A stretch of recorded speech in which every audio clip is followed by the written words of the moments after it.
The leftist continually pushes for more personal freedoms, even at the cost of societal stability and personal responsibility. This unfortunate outgrowth of liberalism highlights the need to place limits on liberal ideology. Freedom, which once meant increased autonomy and self-reliance, has now come to represent a form of self-infantilization, where the state is expected to guarantee various forms of support, social justice, and privileges, rather than simply ensuring freedom from the state and business interference in people's lives. By leftist, I'm not referring to left-wingers in general. The term is used by Ted Kaczynski to describe what we would now call woke individuals, the totalitarian and authoritarian faction of the modern left. Leftists are fundamentally defined by a sense of inferiority, which is induced by the civilizational technological environment. Their bodies signal to them that they are low status, making them hypersensitive to any form of status competition. This creates a submissive response marked by negative emotion. As a result, leftists often seek to ban discussions that involve discernment of rank regarding competence, strength, or authority between different people or groups. Leftists experience a pervasive sense of insecurity and weakness, and they attribute their suffering to their environment. To compensate, they gather in collectives to feel stronger. Despite their moral posturing, leftists exhibit a strong drive for accumulating tyrannical power over others, often as a way to compensate for their feelings of inferiority. More often than not, they behave with hostility. When there are no real problems in society for leftists to address, they tend to invent them, revealing their constant insecurity despite living in stable and resourceful conditions. Still, the leftist hates himself. Ironically, leftists often worsen race, class, and gender relations and diminish the degree of social justice in society. They create the very problems they claim to fight against. Leftists are raised with a deep sense of guilt and shame toward their own nature for the sake of civilizing them, but they lack the religious framework that could provide them with an absolute moral standard. This leads to many rounds of being shamed and shaming others for the supposed betterment of society, but with no real direction to the whole thing, more like a knee-jerk reaction. The leftist is constantly overcome by his own animalistic impulses, but cannot accept himself acting uncivilized. Thus, he forms an outgroup, accusing them of immorality in order to project his own immorality onto them. Meanwhile, any immoral actions by himself or his in-group are reinterpreted as moral, and any moral actions of the outgroup are reinterpreted as immoral. His body regresses to a state of animalism in an attempt to cope with the bind of technology, embracing tribal instincts and rationalizations to create a sense of normality. A rationalization allows the mind to resolve the cognitive dissonance between the belief that one must be good and the inability to act accordingly. The leftist mind is not strong enough to justify the body's behavior and enforce morality, so it twists the meaning of words to justify the body's actions. This reflects a larger societal issue of focusing on words rather than actions when it comes to moral teaching. It is a combination of the moral legacy of Christianity, without Christianity itself being there, the uncalibrated behaviors enforced by technology, the lack of proper teaching both at home and in schools, the intense global status competition driven by global information exchange, and the absence of a proper power process in industrial technological society that leaves the leftist feeling inferior, ashamed, confused, directionless, and incapable. His body is pushed too far without the proper tools to meet behavioral expectations, while excessive shame is associated with every such moral failure. To escape this psychological leaf, the leftist reformulates morality to justify his immoral actions as moral. He hates in the name of love, harms in the name of healing, and lies in the name of truth. Leftists are a low-resolution version of a Christian missionary, but lack the moral clarity of the Christian. Their crusade is motivated by their own insecurity and shame, rather than a pursuit of the good. The Christian, acting from a place of security and high status, is less hateful and cruel toward the outgroup. In contrast, the leftist operates from a place of communist envy and fascist disgust, without a proper end goal or overarching moral code to guide their actions. The leftist identity consists of justifying immoral behavior as moral within the in-group, crusading on moral issues in a religious-like manner, hating oneself and others for perceived immorality, creating scapegoats and outgroups for the projection of moral shame, glorifying weakness to avoid having any winners, competing to be the weakest, feeling insecure and weak, and questioning the concept of morality entirely. It's a subtle mix of being raised to be good while having no clear means to achieve it, nor a proper vision of what good truly is. This leads to a constant regression toward animalistic behavior in the pursuit of being moral. This points to a lack of a proper modern religion, inadequate teaching, the poor integration of technology in society, a period of societal decadence, and a lack of nuance in the distinction between good and evil among the general population. It also highlights that we have yet to fully define what it means to be good in this new technological environment. The leftist is a symptom of a transitional phase in history, standing between the thinking age and the spiritual age. Leftists are hard to describe because they are inherently contradictory, which reflects their chaotic state of being. In many ways, we are all leftists in this modern age, caught up in a chaotic and uncertain state of mind compared to other periods of history. This describes a lack of a high-quality core cluster, which I discussed in the chapter Thinking Diagrams. The only real antidote to leftism is either genetic engineering or true spiritual reprogramming. The latter involves abandoning the approach of common emotional reprogramming in favor of guiding everyone toward true emotional reprogramming. The former means we would need to artificially alter instinctual reactions to fit the civilizational technological environment. It seems that common emotional reprogramming is insufficient for a technological society unless it is based on a religion flexible enough to adapt to the ever-increasing nuances of technology. This would be a religion that integrates the flexible aspects of scientific thinking while maintaining an absolutist moral core. Chapter 9.1.2 Sources of Social Problems. There is good reason to believe that primitive man suffered less stress and frustration and was more satisfied. Social and psychological problems stem from a mismatch between evolved human nature and the civilizational technological environment. The core of this mismatch lies in the power process, which I will discuss in the coming subchapter. But first, let's mention some other factors. Density of population. Much like an animal in a zoo, caged in.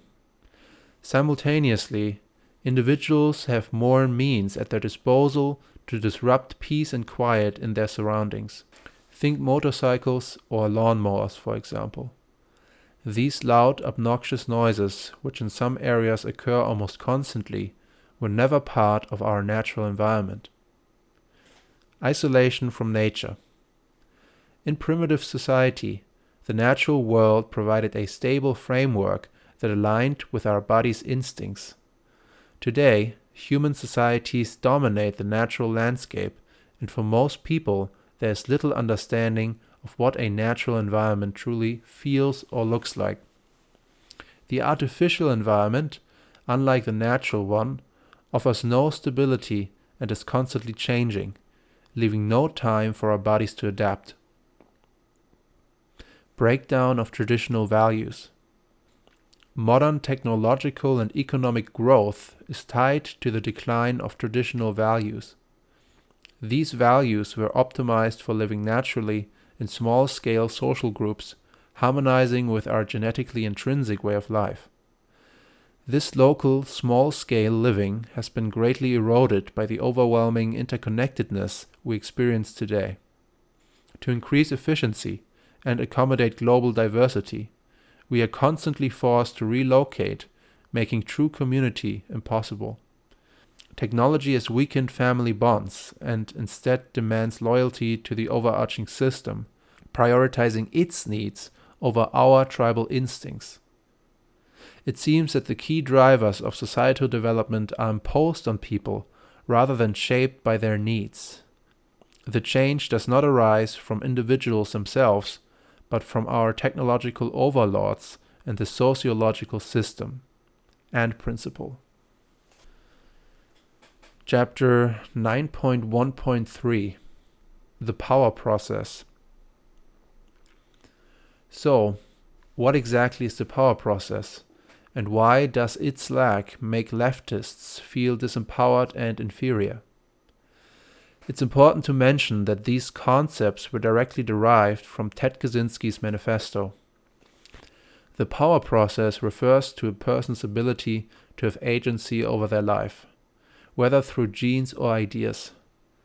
It is about having power over the things that happen in my life and feeling as if I am the one living my life, as opposed to living someone else's. The power process consists of setting a goal that requires effort and subsequently achieving that goal in an autonomous way. It relates to the individual's aspiration to be free and self-possessed. The man who has everything tends to develop psychological problems. Hedonism, boredom, demoralization, and decadence may set in. The effort required to meet basic survival needs in a civilizational technological environment is minimal. However, man needs to regularly achieve effortful goals in life to avoid defeatism, low self-esteem, and depression. This means that, in such an environment, people must find new goals outside their genetically encoded survival needs, goals that require sufficient effort and offer a reasonable chance of success in order to avoid psychological problems stemming from the lack of a proper power process. These artificial goals can be referred to as surrogate activities. Originally, these were performed by aristocrats who were the first able to meet their survival needs with minimal effort. Today, surrogate activities are undertaken by the majority of the population in developed countries. A surrogate activity occurs when a person sets up a goal for themselves for the sole purpose of fulfillment. This already implies certain dysfunctions in the dopaminergic system. Dopamine, which should serve as a means to survival, instead becomes the end in itself. In modern society, most people's basic survival needs are met through obedience, which is the opposite of the natural power process we crave. Humans are not hive creatures like ants or bees. Beyond the collective, we are irreducibly individual, with individual aspirations. No amount of well-functioning civilizational systems will satisfy our personal need to strive towards our own dreams. Moreover, the surrogate activities society offers to fill this void are never fully satisfying and often leave an emptiness that yearns for complete fulfillment. This restlessness resulting from surrogate activities does not occur in the animal kingdom, where there is no development beyond basic survival needs. A well-fed tiger, for instance, will simply lounge around outside of mating season. But humans, whose survival needs are met through society, do not experience the same sense of satisfaction because there is a lack of effort and autonomy in the civilizational survival process. The efficiency of society removes the element of effort, and the scale of society removes autonomy, leaving individuals fully dependent on others. Most people need to go through the power process by their own initiative. Naturally, this process can also be fulfilled in a small group of people striving toward a common goal. However, the massive, overarching social system which imposes rigid rules from above does not offer autonomy. For most people, self-esteem, self-confidence, and a sense of power are acquired only through an autonomous power process. The consequences of not going through a proper power process include boredom, low self-esteem, feelings of inferiority, defeatism, depression, anxiety, guilt, frustration, hostility, spouse or child abuse, insatiable hedonism, abnormal sexual behavior, sleep disorders, eating disorders, and more. To clearly define what a disruption of the power process entails, let's divide human drives into three categories. First, drives that can be satisfied with minimal effort. Second, drives that can be satisfied only at the cost of serious effort. Third, drives that cannot be adequately satisfied. The power process is disrupted by a deficiency in real goals, category 1, a lack of autonomy during the process of achieving goals, and drives that cannot be adequately satisfied, category 3. In modern society, the fulfillment of basic survival needs like food and safety often falls into either the first or third category. Drives of the second category seem largely artificially created, although the natural need for social interaction still works through this category, though even this is changing with the advent of social media. Unfortunately, this is not enough to stimulate a proper power process. Man fulfills the power process, category 2, through the pursuit of artificial goals, which are largely created by the media and advertising. Unnecessary things are made to appear necessary, an artificial need for luxury is created. People tend to go through phases of becoming disillusioned with their lives in modern society, most prominently seen in the midlife crisis, as surrogate activities fail to provide lasting satisfaction. Many people live by the paradigm of, what can society do for me and what can I do for society, but rarely ask, what can I do for myself, which goes against their genetic nature. The power process is not only disrupted by survival needs that no longer require proper effort to fulfill, but also by survival needs that cannot be adequately satisfied, category 3. For example, fulfilling the need for security is often out of our hands. We have little control over the small group of elites steering a country toward either prosperity or chaos. We do not personally know the people truly leading us, and the leaders of different countries know each other better than they know their own populations. This is an inevitable result of such a large system. Another issue with fulfilling our need for security is that psychological security does not always translate into physical security. Although we are less likely to be harmed or die an untimely death in modern society, the threats we face are fundamentally uncertain and out of our control. When a lion attacks a primitive man, he still feels some level of control. The outcome is directly tied to his actions. However, a modern man, though he lives a safer life on paper, faces threats over which he has no control and cannot influence once they arise. These modern threats are often man-made and may be imposed on individuals by force or by chance, like a chemical plant leak polluting a river. The unpredictable and creeping nature of these threats does not provide much psychological security. People still experience the same impulses in the civilizational environment as in nature, but they often don't lead anywhere. The body's natural instincts miss their target, and this energy cannot be transferred into productive societal behavior. A man may feel angry but cannot fight. He may want to take things slowly but is rushed by traffic. He may want to work in his own way but is forced to follow convention. These restrictions cannot be lifted without threatening societal stability. Propaganda, which psychologically pushes and pressures people into certain behaviors, is not only endemic to the state, but also to other organizations and the system as a whole. This is expected in the functioning of such a large-scale system.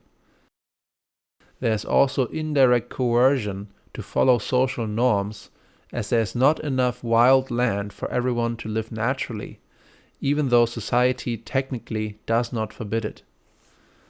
Modern man's obsession with longevity and maintaining sexual and physical vigor later in life points to a lack of a proper power process. The goal behind these drives are not sufficiently satisfied early on, preventing the body from entering a more mature phase of life. The phenomena of the midlife crisis and the declining interest in having children point to a similar distortion of bodily drives. The primitive man moves through different stages of life and is ready to let them go once they are fulfilled. First, the primitive man becomes a hunter to provide for himself. Then he competes for a mate, raises a family, and eventually accepts death as his purpose has been fulfilled. In contrast, the modern man is disturbed by the prospect of physical deterioration and death. The physical body never experienced a true power process and was never fully used. The primitive man does not fear the deterioration of his body, despite using it, while the modern man fears his body deterioration without having used it properly. Society always requires some degree of abandonment of the power process, as large-scale cooperation does not allow room for everyone to be fully autonomous and individually expressive in their application of effort and principle.